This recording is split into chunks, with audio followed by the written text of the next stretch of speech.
All right, so my name is Ayub. I'm a PM on the Graph team, and this is Itai. He's from Barracuda Sentinel, one of the awesome partners building solutions on top of the Microsoft Graph. So today we're just going to talk real quick about what Graph is and kind of move into what the opportunity is and what partners are doing that's really interesting that we haven't seen before. So for real quick, those who don't know or haven't seen or heard, I know they said it a lot, but Graph is really all about you. And we like to think of it as it starts with /me. And that is the endpoint that has your devices, your mail, your messages, your contacts, so on and so forth, right? And that kind of builds into what we think about as the gateway to the cloud. And it's the gateway to the cloud for your data, where you can build whatever app experiences you want through our gateway. When you think about Microsoft 365, that is Office, Win 10, and obviously EMS, there's a breadth of data that you can access to build interesting solutions. And obviously at the bottom of that, it's always centered around Microsoft identity, kind of that rich context, deep insights that you don't typically see, right? And that's the work we're doing to kind of pull together all of this across the company to allow you people build really interesting things. And this kind of surfaces as the opportunity, as we like to think of it in this case, where we have about 90% of Fortune 500 companies having data in the graph. We have over 700 million Windows 10 devices contributing data to Graph, 65 million people using EMS, so on and so forth, right? Every Microsoft asset and every Microsoft property is generating information that's been fed into the Graph, and then that you can now take that as a developer sitting here today and go and build on top of that and do a new experience. And so I think it's really interesting to see what Barracuda Sentinel did, where they now decided to say, let's take all that opportunity, that gateway, that data, and how do we infuse that with AI to do things that we haven't seen before. And so I'll let Ite talk more about. All right. Thank you. Hear me? All right. Hi. So I'll be talking a little bit about our integration with Graph API to build our kind of core product called Sentinel. What Sentinel is it's a first AI solution for catching spear phishing and other malicious emails within our customers' tenants. It does that by connecting with the Graph API. When we started this off, what the core functionality around Graph that we needed was how are we going to monitor every incoming email that comes into our customers' mailboxes. To do that, we use the Graph API, and I'll describe that in more detail and show code examples in the next few slides. But what Sentinel does is then listens in on those incoming emails. It learns communication patterns. It uses machine learning to find malicious emails, and then it quarantines those emails or permanently deletes those emails based on user's choice. So when we started this, we had a few options that we wanted to explore, and they're all based on a single term. It's called a webhook. So for those of you who haven't heard that term, a webhook is kind of an HTTP callback that you can subscribe to that will deliver change notifications. So for example, there's a new email comes in, then we expect to receive that webhook notification telling us that there has been a change in the user's mailbox and that we can now go and retrieve that. So quickly going over the three options that we kind of had in front of us when we started this was, so one was let's receive the webhook. Once we receive the webhook, we need to go and fetch messages, and we'll maintain a timestamp of when was the last time that we did that for that specific mailbox. That was actually the solution we started with. We were maintaining a timestamp per mailbox to do that. The second solution that we were considering, and that's a classic, I'll give more details on that later on, was use that webhook and then use a Delta query, which means basically kind of doing the same thing as option one, just without needing to manage anything. Delta has a token. You do save that token, and you keep making those Delta queries. And every request would give you only the last changes that happened since the last time that you used that. Use that? All right. But I'll explain why we didn't go with that solution. The third option, and also the winner, is receiving that webhook, which does contain the message ID that was just received, and then go and retrieve that based on the ID. That was the fastest and most reliable method. After some experimentations, we decided to go with that for our solution. There's no need to keep any kind of state on that. You always have the message ID, and you go and you retrieve that message and process it. The reason we didn't use the Delta, even though it's a really good candidate, is that Delta currently works on top of mail folders, which means that you would need to basically sync the entire mail folder structure and possibly even call Delta the same amount of mail folders as the user has. So we decided that's too much of an overhead for us and doesn't allow us to achieve the latency that we want. So a little bit about the architecture, how Sentinel actually does this. So there are three kind of main components here. One is the subscription management, which tells Graph, I want to receive webhooks for all of these mailboxes. There's the listener side, which receives those webhooks. It's a very lightweight web server that just receives those webhooks and queues them. And then there's the pipeline, which is it's the big chunk that actually downloads the email and processes it and decides what to do. So with a little bit more details and examples, so the subscription management part does need to happen per mailbox. There's no way to listen in on the entire tenant with a single subscription. So what we do is we list all the users. That's the get users call that you see here. And then we create a subscription per mailbox. The next part is listening in on those webhooks. The webhook payload, you'll see a code example in the next few slides. But it's very lightweight. It just says, I want to respond very quickly to Graph and tell them that I acknowledge receiving that webhook. So we get that webhook, we queue it on our end, and we respond with a 200. We have that. And then the pipeline is actually where all the magic happens in terms of analyzing the email. So it downloads the email with the get message call. Then it does all the AI magic on top of that. And then it decides what to do. If this is a malicious email, if it's fraud, then it will either quarantine the email or delete it based on customer settings. All right, so with that, let's see the really interesting part, which is the code. So the first component is subscription management.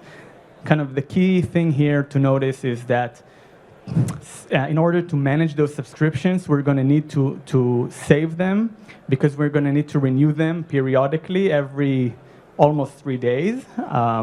So we do need to be able to keep track of them. The second part why we need that is we need to be able to resolve a subscription into an access token and a user. So our product is used by multiple tenants, different customers.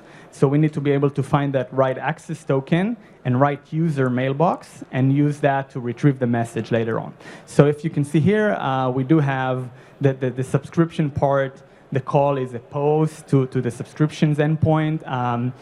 There are a few options here, but the really interesting thing is notification URL, which means this is where the webhooks will be delivered to. So this is our web server, and it should be up and running and be able to receive those. The other interesting thing is that you'll also see in the next slide is the client state, which is kind of a shared secret between us and Graph to make sure that when we're receiving notifications, we can safely assume that they're coming from Graph and that nobody else is spoofing them. So we do save that. This is Python code. It doesn't really matter how you save it, but we save those notifications. And there's a renew function as well that needs to run periodically before that subscription is expired. And that's actually very important because if it expires, then you can no longer renew it, and which means you're going to need to have some kind of a fallback and recreate it from scratch. So that's the subscription management part. So receiving the webhooks here doesn't even have any API calls and doesn't work with the Graph. It receives actually this payload from Graph. We use Node.js to be super efficient with I/O and just receive and queue that payload and get it done as soon as possible. So you can see that we do verify that client state that we previously defined on the subscription. We do add some extra data so that we can later track that webhook for analytic purposes. But that's it. We queue it to some magical queue service, and we process it later on. That's all that there is to actually receiving the webhooks. And processing the webhooks, that's where we kind of receive that webhook payload, and we have a subscription ID there. This subscription ID now needs to be resolved into an access token and a user ID, which is what happens because we already saved that on the subscription. Our subscription database model already stores that information.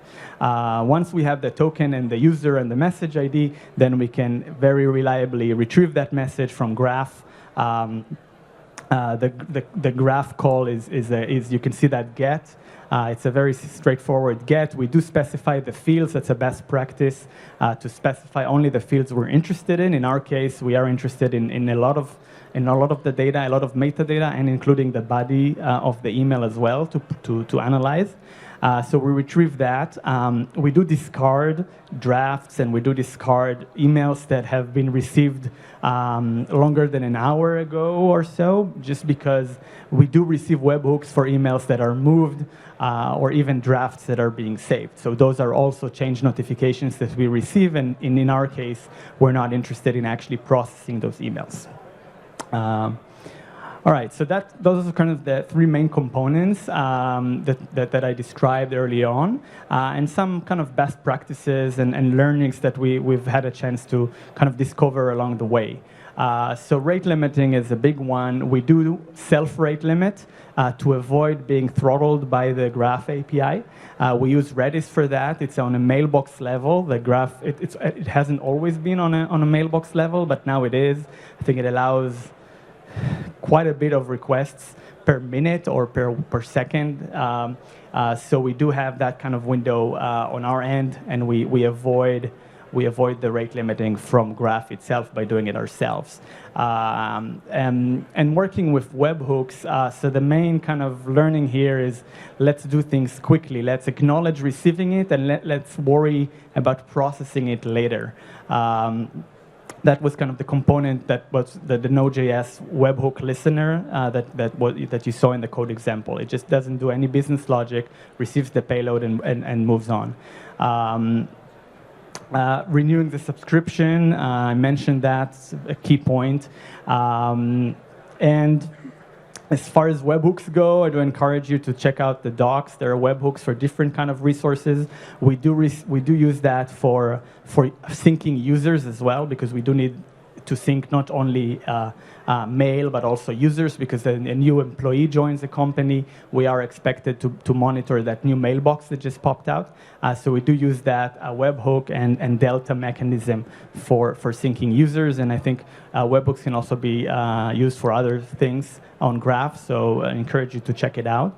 And as far as the webhooks and Delta go, so we're not using it, like I mentioned, because of the mail folder limitation. But if you're looking to only sync a specific folder, let's say inbox or sent items, then that's a great thing to do with webhooks and Delta. It's probably the most efficient way to sync. And as mentioned, you can do that for other resources as well.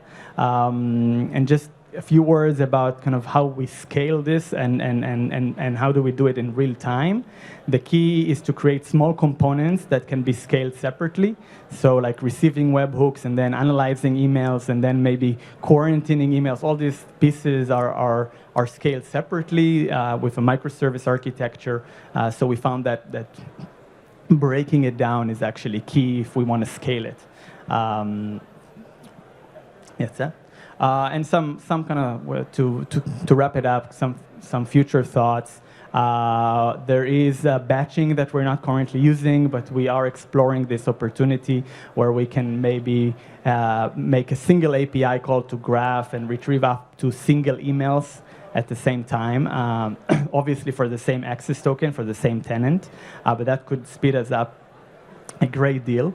The webhooks that I mentioned for users, this was just announced, I think, yesterday or 2 days ago, that this was now released to version 1 on production. So that's something that also we're using. And list subscriptions is something that is now in beta. That's something that can be used potentially to debug cases where you may not be sure if all the different if all the subscriptions are still valid, because you do store them, but maybe you didn't refresh them, maybe you didn't renew them on time. So that's something that can be used. It's currently in beta, but it sounds like an interesting opportunity for future explorations.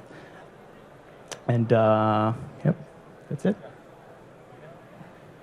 And so thanks, Itay. And I think the key things to remember are just they started somewhere and they went on a journey, right? And so we on the product side are continuously evolving Graph, adding way more data sets, way more capabilities, and way more features. There's a booth in the back. We're listening to a lot of your feedback and things. There are a couple of the team members here who work on Delta Query webhooks and so on and so forth, right? And so just because we've added lit subscriptions, batching actually supports up to 20 requests at a time now, and that's in GA, doesn't mean we're stopping there. We want to hear your scenarios and we want to hear what you guys are interested in doing so that we can help companies like Barracuda Sentinel and others sitting in this audience today actually build and grow their products, right? And kind of take advantage of M365 as that ecosystem and that extensibility platform to make your apps more interesting. So we'll be here hanging out, a couple of team members in the back, and obviously you can find us in the Graph booth all the way in the center. Thanks.